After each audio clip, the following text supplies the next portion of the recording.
Hello student, आज हम लोग पार्टनरशिप के लास्ट चैप्टर के बारे में देखेंगे। Dissolution of partnership firm. Dissolution of partnership firm का मतलब होता है मीन्स कि जब फर्म डिसॉल्व हो जाते हैं सारे। अभी तक हमने देखा पार्टनर, न्यू पार्टनर आया, पार्टनर रिटायर हो गया, डेथ हो गई, मगर कुछ ना कुछ पार्टनर उस फर्म को रन करा रहे थे, यानी रिमेनिंग पार्टनर थे। बट यहाँ पे जो होगा, आपके सारे पार्टनर फर्म को तोड़ देंगे, यानी सारे पार्टनर अलग अलग हो जाएंगे। अब एज यूजुअल उस फर्म के नाम से कोई भी काम या ट्रांजैक्शन फॉलो नहीं किए जाएंगे। तो इस कंडीशन को हम लोग डिसोल्यूशन ऑफ पार्टनरशिप फर्म के नाम से जानते हैं।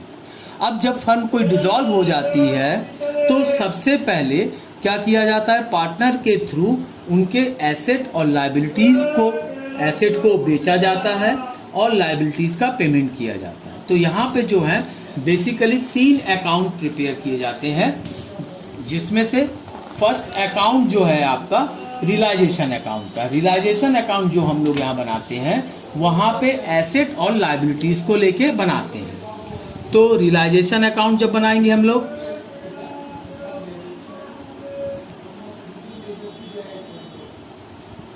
रियलाइजेशन अकाउंट, इसको बनाने का तरीका ये है कि यहाँ पे भी पर्टिकुलर अमाउंट या आपका डीआर साइड है, ये आपका सीआर साइड है। इसको बनाने के लिए सबसे पहले हम लोग बैलेंस शीट में से सारी एसेट की बुक वैल्यू के साथ इसके डीआर साइड में लिखते हैं। बट 2 चीज़ों को छोड़ देते हैं। पहले कैश एंड बैंक, जो आपका एसेट तरफ होता है, यहाँ पे कैश एंड बैंक को छोड़ दिया जाता है। तो यहाँ पे क्या लिखेंगे, टू एसेट, जिसमें से डेबिटार्स आ जाएंगे, स्टॉक आ जाएगा, बिल्स रिसीवल आ जाएगा, इन्वेस्टमेंट आ जाएगा। ये फॉर्मेट आपको बुक में भी मिल जाएगा। इन्वेस्टमेंट्स आ जाएंगे, हो सकता है गुडविल भी दिया हो सकता है वो आपकी मशीनरी भी दिया हो, लैंड एंड बिल्डिंग भी दिया हो। तो जितने भी एसेट होंगी उनको हम डीआर साइड में लिख लेंगे। और इन सब की जो बुक वैल्यू का मतलब होता है कि जो बैलेंस शीट में जो वैल्यू मेंशन की गई है उसको यहाँ टोटल लिख के आउटर कॉलम में डाल देंगे। इसी तरह से सीआर साइड में टू लायबिलिटीज के नाम से डालेंगे। यहाँ पे लोन, ये कहाँ मिलेगा आपको, बैलेंस शीट के liability side, loan, creditors, bills payable, bank overdraft. तो ये सारे, इनको भी बुक वैल्यू लिखते हैं। बुक वैल्यू अगेन मतलब आपके बैलेंस शीट में जो वैल्यू दी गई है उसको यहाँ पे इनर कॉलम में लिख के सम को बाहर डाल देंगे। तो ये आपका फर्स्ट स्टेप्स हो गया। अब फर्म क्या करेगी, अपने एसेट को रिलीज करेगी या सेल करेगी। सेल 2 कंडीशन में हो सकता है। पहले तो कैश, नगद बेच दिया जाए, तो टू कैश में जैसे डेबिटार उन्हें किसी को दे दिया, स्टॉक किसी को बेच दिया, बिल्स रिसीवल किसी को बेच दिया, इन्वेस्टमेंट किसी को बेच दिया। तो ये जो आएंगी ये सेल वैल्यू आएंगी, इनका सम लगाएंगे इनर कॉलम में, इसको आउटर कॉलम में डाल देंगे। दूसरा तरीका ये हो सकता है कि कोई पार्टनर इनको टेक ओवर कर ले। जैसे ए ने, क्या कहते हैं, ए कैपिटल गुडविल को ले लिया, जिस वैल्यू पे लिया उसको डाल दिया। फिर मशीनरी बी ने ले लिया, वो डाल दिया, जितने वैल्यू में बी ने उसको टेक ओवर कर लिया। फिर 2 सी ने सपोज लैंड ले लिया,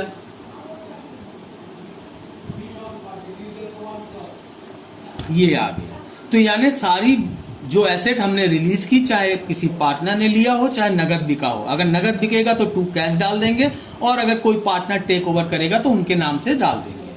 अब बारी आती है लायबिलिटीज की। अब लायबिलिटीज भी जो होगा,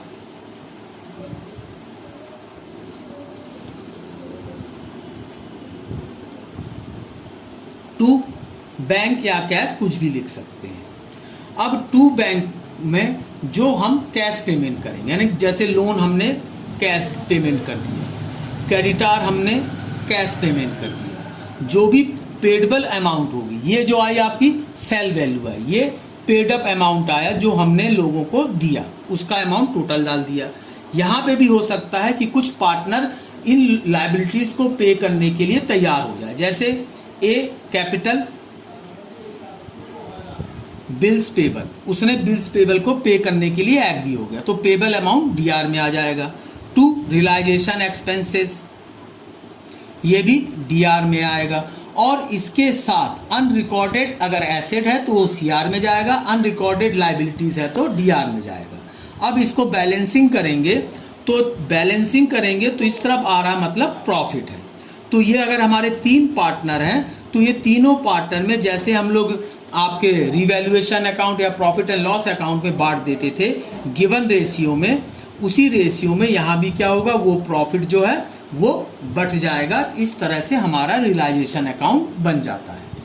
अब इसके बाद आती है पार्टनर कैपिटल अकाउंट बनाने की। तो कैपिटल अकाउंट में जैसे मैंने पहले बताया था, जितने पार्टनर होते हैं उतने अमाउंट के कॉलम बन जाते हैं। यहाँ भी वैसे ही बनेगा ए बी सी। तो जैसे जो रूल्स पहले थे पार्टनर कैपिटल अकाउंट बनाने के, वही रूल्स रहेंगे। सबसे पहले बाय बैलेंस, तो ये क्या आ जाएगा, उनका कैपिटल आ जाएगा। फिर बाय रिजर्व फंड अगर है तो वो आ जाएंगे। फिर बाय अगर अनडिस्ट्रीब्यूटेड प्रॉफिट एंड लॉस है तो वो आ जाएंगे। अच्छा, इसके बाद अगर कोई पार्टनर लायबिलिटी का पेमेंट करने के लिए एग्री हो गया है तो वो भी सीआर साइड में आएगा। जैसे बाय बिल्स पेबल को कौन ले रहा है, ए ले रहा है, तो ए के कॉलम में आ जाएगा। ठीक है, जो नहीं ले रहे हैं वो नहीं आएंगे। इसी तरह से सीआर प्रॉफिट एंड लॉस किसका, रियलाइजेशन अकाउंट का, वो भी सीआर साइड में आएगा। अब बारी आती है किसकी, डीआर साइड की। अगर कोई पार्टनर किसी एसेट को लिया, जैसे ए ने लिया, किसको लिया है, गुडविल को लिया है, तो उसके हिस्से में आएगा, यहाँ कुछ नहीं आएगा। फिर जैसे बी ने मशीनरी को ले लिया है तो बी के हिस्से में आएगा, यहाँ कुछ नहीं आएगा। फिर जैसे सी ने किसको लिया है, लैंड को, तो लैंड किसके हिस्से में आ जाएगा, ये। और इस तरह से हम क्या बना लेंगे, बैलेंस निकाल लेंगे, जैसे एज यूजुअल हम कैपिटल अकाउंट बना रहे थे। तो हमारा ये कैपिटल अकाउंट प्रिपेयर हो गया। इसके बाद हम बैंक या कैश अकाउंट बनाते हैं। इसका फॉर्मेट भी वैसे ही रहेगा, अमाउंट डीआर, अमाउंट सीआर। सबसे पहले यहां पे आएगा टू बैलेंस, ये बैलेंस शीट वाला जो कैश बैलेंस हमने छोड़ दिया था वो आ जाएगा। ठीक है, इसके बाद टू कैश। टू कैश का मतलब एसेट की जो सेल वैल्यू है नगद में वो आएगी। ठीक है, इसके बाद यहां पे आ जाएगा बाय कैश, ये जो लायबिलिटीज हमने पेड किया था ये वो अमाउंट आ जाएगा। फिर इसके बाद आएगा बाय कैपिटल, कैपिटल यानी कि कैपिटल अकाउंट का जो बैलेंस होगा, जो हमने ये बनाया है, ये जो बैलेंस आएंगे ये बैलेंस ए बी और सी का आ जाएगा। फिर बाय रियलाइजेशन एक्सपेंसेस, ये भी सीआर में आएगा। अब यहां अगर कैश या बैंक अकाउंट का बोथ साइड का टोटल इक्वल हो जाता है, दैट मीन्स हमारा सारा क्वेश्चन सही है और हम सारा क्वेश्चन ढंग से सॉल्व किए हैं। ये इसका आइडेंटिफिकेशन है कि बैंक या कैश अकाउंट के बोथ साइड का इक्वल क्या आना चाहिए, इक्वल आना चाहिए। तो ये 3 अकाउंट आपके इस चैप्टर में बनेंगे। Thank you.